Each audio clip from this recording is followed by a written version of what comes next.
What is up, guys? It is AJ. On today's video, we're talking about Jake Paul, who just signed with the PFL and called out Nate Diaz.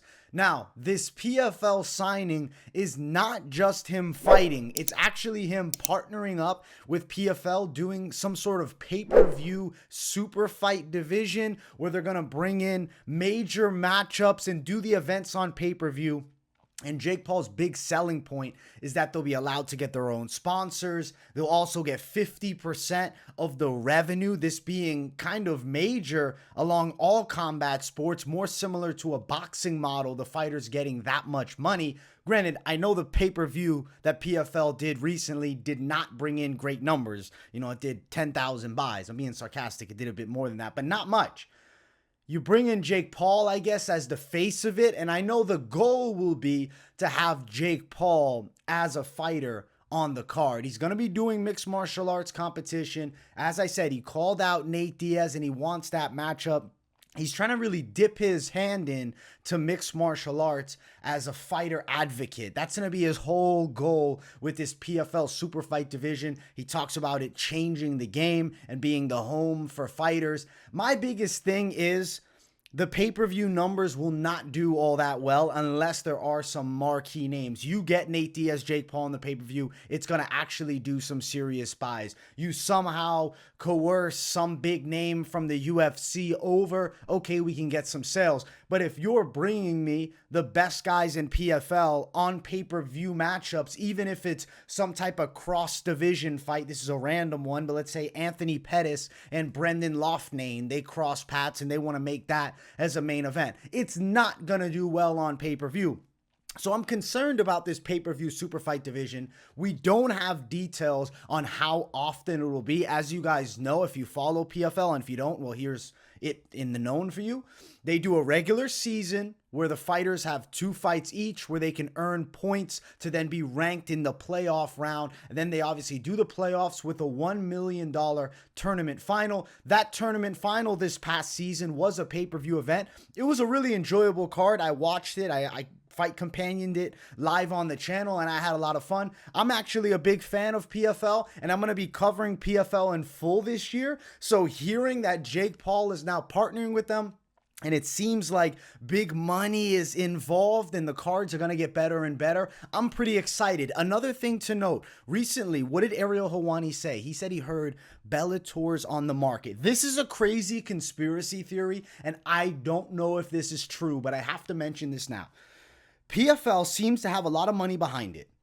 Bellator potentially being on the market. Does PFL buy out Bellator and then they take their marquee fighter contracts, maybe a Pitbull, maybe a Nemkov, maybe an AJ McKee, Usman Nurmagomedov, and you bring those guys over to PFL? And will they not just then fight in the regular tournament? Do they want to use those guys as the pay-per-view names to matchmake and do kind of, you know, the best from Bellator versus the best from PFL?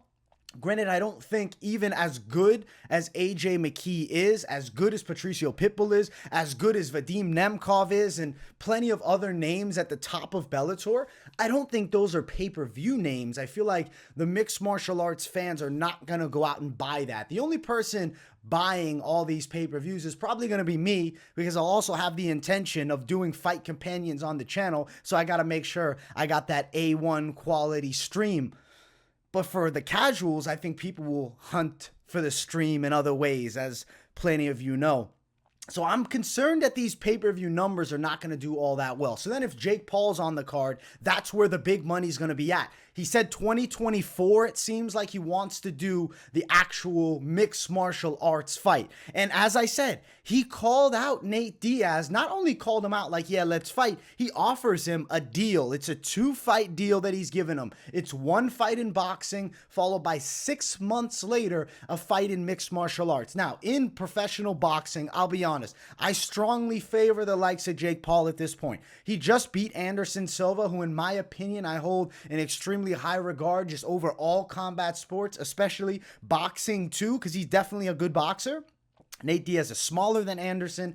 He definitely packs less of a punch than Anderson Silva, and he doesn't have the professional boxing experience Anderson Silva has. So it is a little bit of an easier matchup, in my opinion, for Jake Paul than Anderson. I'd expect Nate Diaz to bring it all on the line and probably go what I'd expect to be an 8-round fight, the full 8 rounds. But with Jake Paul winning a pretty clear decision, I could see it 6 rounds to 2. But throughout the whole thing, you're not going to be concerned about Nate Diaz landing that power shot. Now, if it's a 12-round fight, Nate Diaz has the greatest gas tank in the game, then the question marks could really come up, and maybe Nate Diaz is able to pull off something crazy in those championship rounds. But I highly doubt Jake Paul is taking a 12-round boxing match. So let's say they do the boxing match. My prediction is going to be Jake Paul wins it. Now we jump over to mixed martial arts, and they want to do it 2024, 6 months after the boxing match, in the pay-per-view Super Fight Division of PFL. And obviously that would still be a pay-per-view that could do some numbers.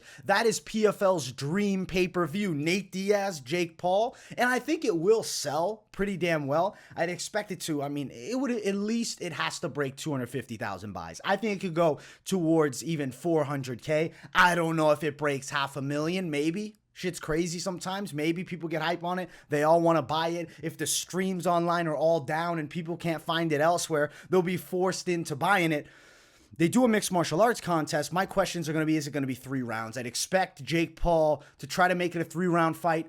I would assume it's at middleweight, 185, which Nate Diaz has fought as low as 55. He's fought at 70, but he's definitely not a 185er. It gives Jake Paul a little that weight advantage. Granted, if they fight in mixed martial arts, I would highly favor the likes of Nate Diaz. I do think he'd have a serious advantage even in the boxing with the MMA gloves, because that's what he's used to. You can't block with the gloves the same. There's a lot more small of a margin for error. Like, your gloves are up and you can sneak shots through, whereas in boxing, those pillows are going to be blocking a lot of shots coming through. And then you look at the grappling aspect. Yes, Jake Paul is wrestling, but Nate Diaz is a legitimate Brazilian Jiu-Jitsu black belt on the mat. I would say this, if they're doing the fight in MMA, it would be Jake Paul's MMA debut. How crazy would it be if they did 5 rounds? But that's more real. If you fight Nate Diaz in a 5-round fight, Nate always has taken 5-round fights in UFC. He said it's not like he loves 5-round fights. He's just really good at them. And I would prefer to see Jake Paul accept the fight against Nate. If Nate's willing to box you, and then when you come to MMA, you fight in his game, which is 5-round MMA fight. I will say I'm thinking Nate Diaz will submit him at some point. It might be early too. I know Jake Paul's got that good boxing cardio, and I know he wrestled in the past, but he didn't wrestle at an extremely high level. And when they start grappling, when the jiu-jitsu's going, when there's a lot of movement on the mat, there's strikes on the ground, things fucking change. And I'd expect the likes of Jake Paul to probably be tired entering that 3rd round. I could see Nate Diaz choking him out then, but maybe it goes to the ground earlier and Nate Diaz stops him in that 1st round. If they fight in boxing, though, I favor Jake Paul. Of course, in mixed martial arts, you got to favor the likes of Nate Diaz. I love the idea of doing it.